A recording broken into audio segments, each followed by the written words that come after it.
Dr. Brian McDonough joins us now with a subject that can be unnerving for parents. Brian? It can be very unnerving, Lee, particularly in this day and age when we hear about so many irresponsible things that go on in some daycare centers. But it's important to emphasize that most daycares are, for the most part, good, and the people who run them responsible. Nonetheless, choosing a daycare is in many ways like choosing an extra set of parents. It's a complex decision, an important one, based on a variety of factors. One of the biggest concerns that parents have when sending their children to daycare is, will they get sick? I think it's a well-founded fear. We know for sure that children who are in daycare settings or in settings with many, many other children are more likely to acquire childhood infections than those who are sheltered or away from other children. Dad, let's go out. Fortunately, most of the illnesses are not long-lasting or serious. They're usually a nuisance. The children most prone to have problems are the very young ones, still being exposed to illnesses for the first time. Make sure toys and bottles are not shared and that daycare employees wash their hands before and after eating and before and after changing diapers. You want to see that they follow like all kind of sanitary procedures, that they use the plastic gloves, they make sure that toys are cleaned weekly, just that the center looks clean and bright, like child-appropriate toys. That's a Lego.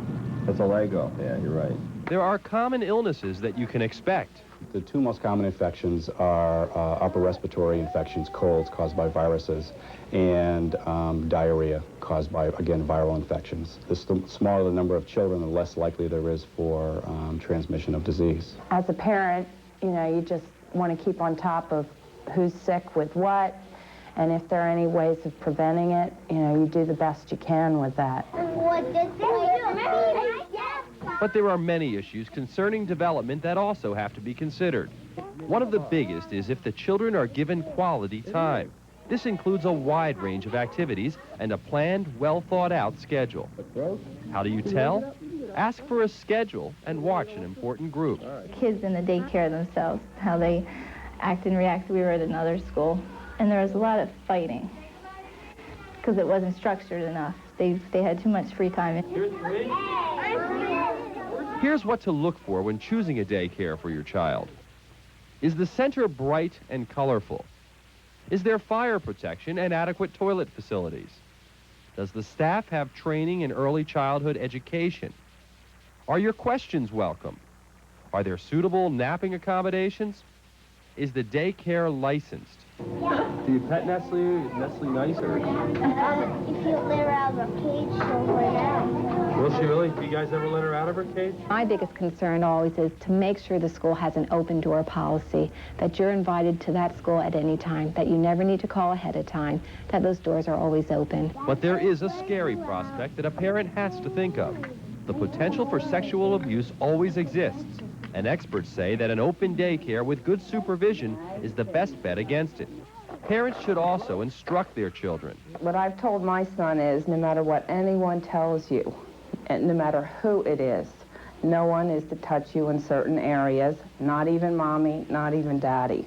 And if anybody touches you in those areas or any place that makes you feel uncomfortable, he's to tell me or tell the teacher or tell somebody.